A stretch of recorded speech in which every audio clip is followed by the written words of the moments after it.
បាទសួស្តីបងប្អូនទាំងគ្នាខ្ញុំបង្ហាញបងប្អូនអំពីរបៀបក្នុងការចុះឈ្មោះប្រើ add cam chat ណាដើម្បីទៅ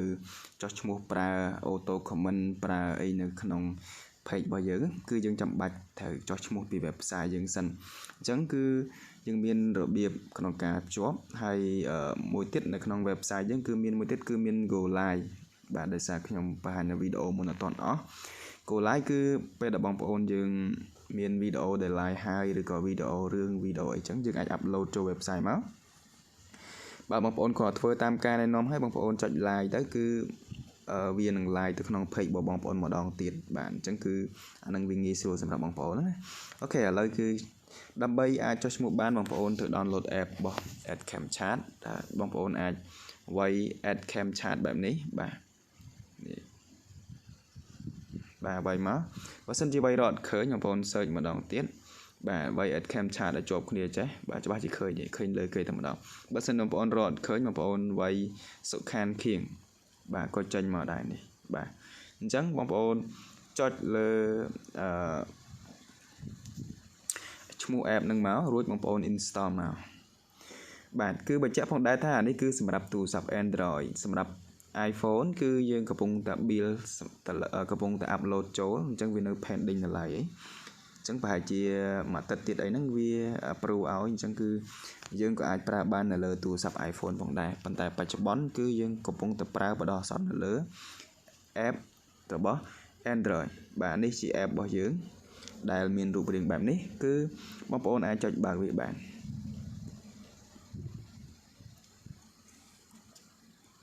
អូខេអញ្ចឹងគឺ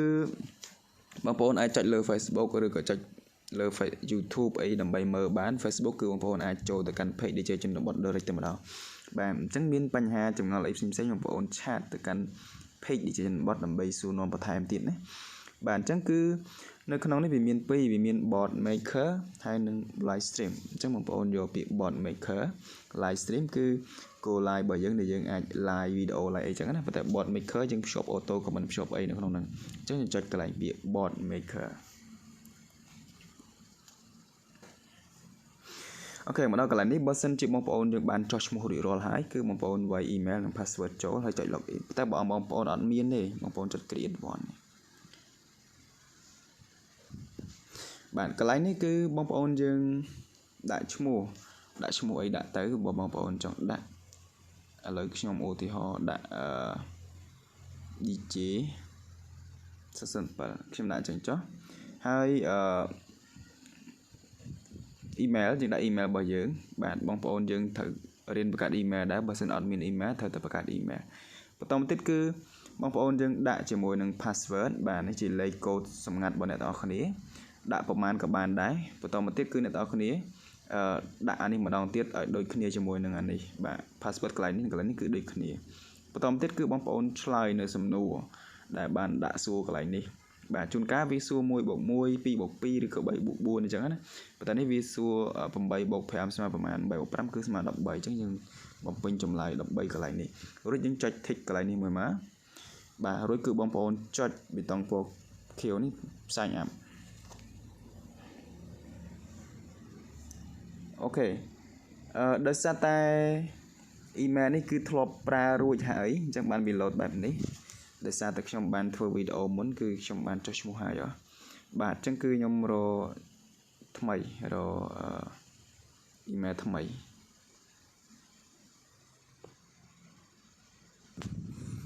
បាទអញ្ចឹងខ្ញុំបានលុប email ហ្នឹងដាក់ email ថ្មីអញ្ចឹងកន្លែងនេះដាក់ឈ្មោះហើយយើងដាក់ email របស់យើងមក password ហើយនឹងយើងដាក់ password ឲ្យដូចគ្នា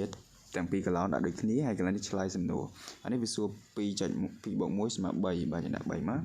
ចុច tick ហើយ sign up បាទអញ្ចឹងគឺខ្ញុំ save អញ្ចឹងពេលនោះគឺវាបានផ្ញើកូដទៅកាន់email របស់យើងអញ្ចឹងអ្នកនរគ្នាត្រូវតែចេះបើក email បាទអញ្ចឹងយើងទៅបើក email របស់យើងទៅអញ្ចឹងក្នុងការបើករក email កន្លែងចុះឈ្មោះនេះបងប្អូនឆ្ងល់អីបងប្អូនសួរខាងក្រុមការងារទៅបងប្អូនឆាតទៅ page DJ ជនបទទៅគឺ ក្រុមការងារគាត់នឹងជួយហើយបងប្អូនមានតែ email បងប្អូនបង្កើតតែ email ទៅបងប្អូនអត់ចេះចុះឈ្មោះបងប្អូនឆាតទៅ page ទៅគឺឲ្យក្រុមការងារគាត់ជួយចុះឈ្មោះឲ្យបាទអញ្ចឹងគឺវា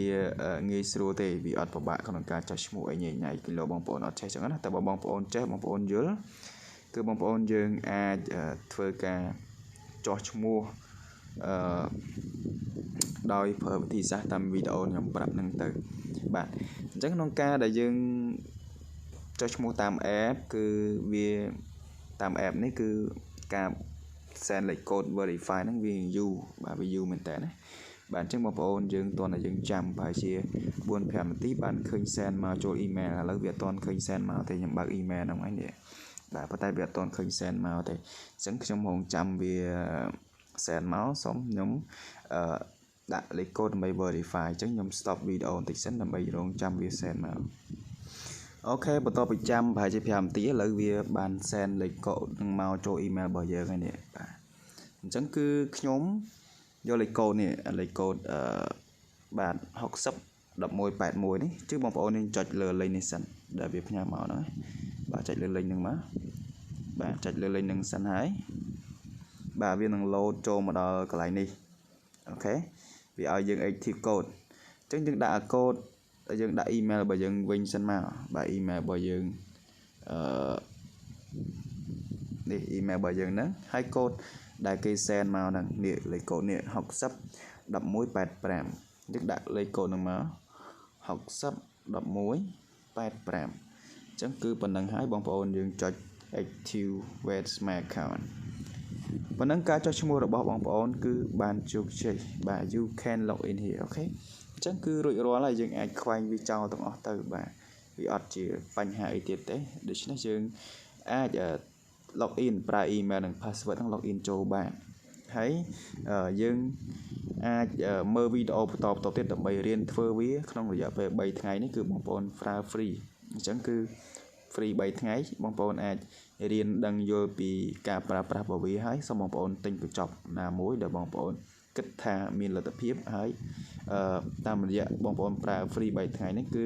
ប្រហែលជាបងប្អូនអាចយល់ថាតើវាមានអត្ថប្រយោជន៍ស្អីខ្លះដល់បងប្អូនហើយបញ្ជាក់ជូនមួយដែរគុណវិបត្តិនៅពេលដែលបងប្អូនប្រើ free គឺបងប្អូនប្រើបានតិចទេអត់ប្រើបានច្រើនដូចបងប្អូនចាយលុយឯងអញ្ចឹងការដើរក៏វារៀងយឺតជាងប្រើលុយដែរអញ្ចឹងណាអញ្ចឹងរបស់ free យើងដាក់ឲ្យមកល្មមបងប្អូនប្រើម្ដង2ដងគឺអស់ច្រើនឧទាហរណ៍ថា send message ទៅcustomer របស់យើងចាស់ពីមុនមកបាទប៉ុន្តែធម្មតាអត់ free បងលុយនោះបងមួយឆ្នាំនោះគឺsend បាន1000ដងហើយ send ម្ដងបាន2000ឬមកក៏5000នាក់ចុះបាទ send បាន450,000នាក់អញ្ចឹងអូខេដល់ពេលបងប្អូនប្រើ free send បានតែ2ដងឯងបាទ send message នឹងបាន2ដងម្ដងបានតែ20នាក់ឬមកក៏100នាក់អញ្ចឹងទៅគឺវាមាន limit អញ្ចឹងណាបាទអញ្ចឹងបងប្អូនយើង